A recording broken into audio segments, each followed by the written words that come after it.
Hello, everybody. I am here to respond to Fatima Contreras' speech about how women face hardship to attain leadership positions. That was her major claim. Her major claim is women face hardship to obtain leadership positions. She has 3 supporting claims. There are less women involved in politics in the U.S., women are denied positions they are qualified for, and the failure to advance women is hurting the economy. For the first claim that women are less involved in the United States politics, the speaker failed to prove beyond a reasonable doubt that less women in politics is a result of hardships. She makes the argument, citing AmericanProgress.org, the world average for the share of women in the lower house of national parliament is 22.5%, slightly above the 19.4% in the U.S. House of Representatives. This is meant to show a lack of representation of women politicians in the United States as compared to the United Kingdom. The percentage difference between the two is 3.1%, hardly proof of American prejudice of women in leadership positions in America. Is this really enough of a gap to represent a problem? The second piece of evidence to support this claim is that the speaker's next is NPR.org, that claims that women are substantially more likely than men to perceive the electoral environment as highly competitive and biased against female candidates. It continues to add that women are less likely than men to think they are qualified to run for office. The speaker makes an interesting quote in order to prove her point, but nowhere does the quote back up the claims with statistics or research. Furthermore, if the claim is that women face hardships to obtain leadership positions, and the evidence presented blames women for thinking they are less likely than men to qualify for office, what hardships are they facing beyond their own supposed lack of ambition? The speaker does not prove her point that women are underrepresented in United States politics, or how that proves women face hardship in regards to leadership positions. The second claim states that women are denied positions they are qualified for. The speaker makes a bold claim that the only evidence she uses to promote this is a quote from Business Insider that says, "Women are also less ambitious when it comes to moving up the ladder in the workforce. Another issue holding back women is that they don't apply for jobs because they think their sex will interfere. If women don't apply for jobs, then how can they be denied them? And if they are less ambitious at work, how can they move up the ladder?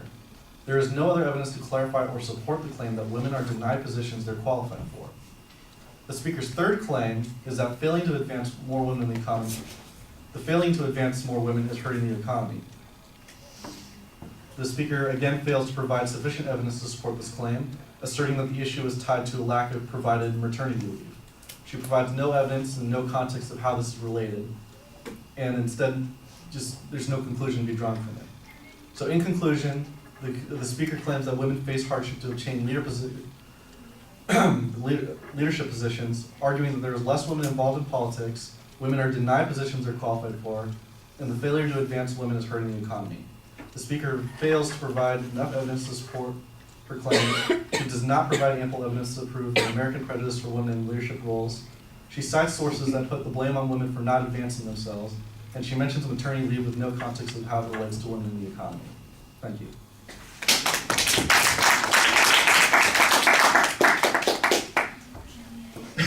Excuse me.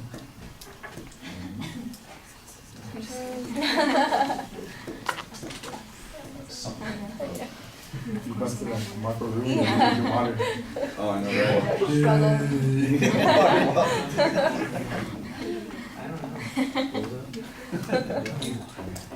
I feel like I'm an asshole right now. Everybody's like, yeah.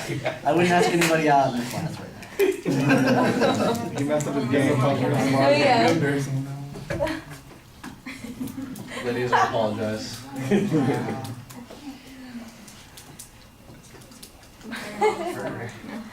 I don't think everybody heard you. I barely heard you. I didn't hear that, but I heard you.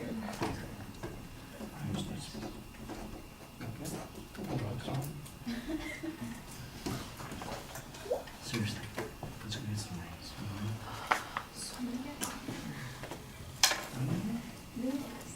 All right, Mitchell.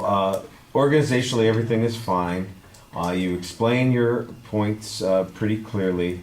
The clearest and the easiest argument to look at is that first point where you challenge the legitimacy of that percentage difference. I think that that's a reasonable press to be making on this.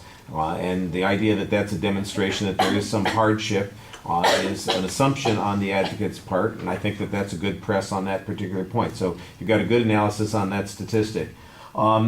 The issue of bias, for instance, it seems to be the self-imposed issue that you're talking about, and this is where you perhaps are feeling a little bit bad, but the advocate's own evidence said, that women see themselves in this particular way. Now, here's the question. Why do women see themselves in this particular way? She's made the assumption that they see themselves in this way because they are oppressed or somebody's standing against them, but there's no information that says that. We have no evidence that demonstrates that barrier.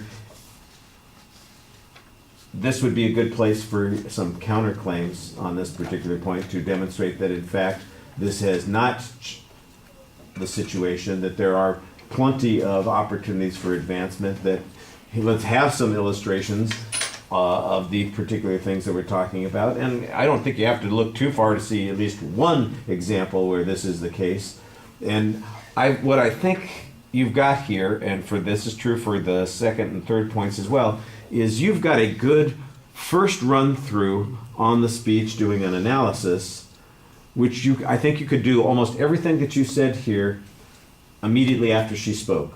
You could stand up and make all of these arguments right then without having done any additional research, because that's basically what you're doing, is you're just looking at the evidence that she presented and maybe asking some good questions about that. And that's a good skill to be able to do, because you need to be able to do that in the debate. But you had a lot of time to get prepared, and I'm sitting here going, well, where's all the stuff that talks about how women have increased as part of the business community substantially, where entry-level positions have vastly expanded, where they are, I don't even remember she had a mention of the number of women leaders in Fortune 500 companies, but you could say, well, it is true that it's relatively low, but it has increased 500% over the last 5 years. The notion that those barriers did exist at one point, that might be true, but they don't exist anymore. I think that's much more true. And here are some other examples that we could point to those particular situations. It just felt like it was a little underdeveloped. I think you found the arguments that are right in front of you and you smacked them pretty good, but I think that you missed finding additional arguments that would make your response a lot stronger. So you said that we had lots of time to do this. In my opinion, I had a ton of other homework I had to do, so I didn't have the same amount of time to do this. As everybody knows, look, everybody's busy. I understand that. That's the way of the world. So it was also hard to argue against it because I completely agreed with the subject entirely. So.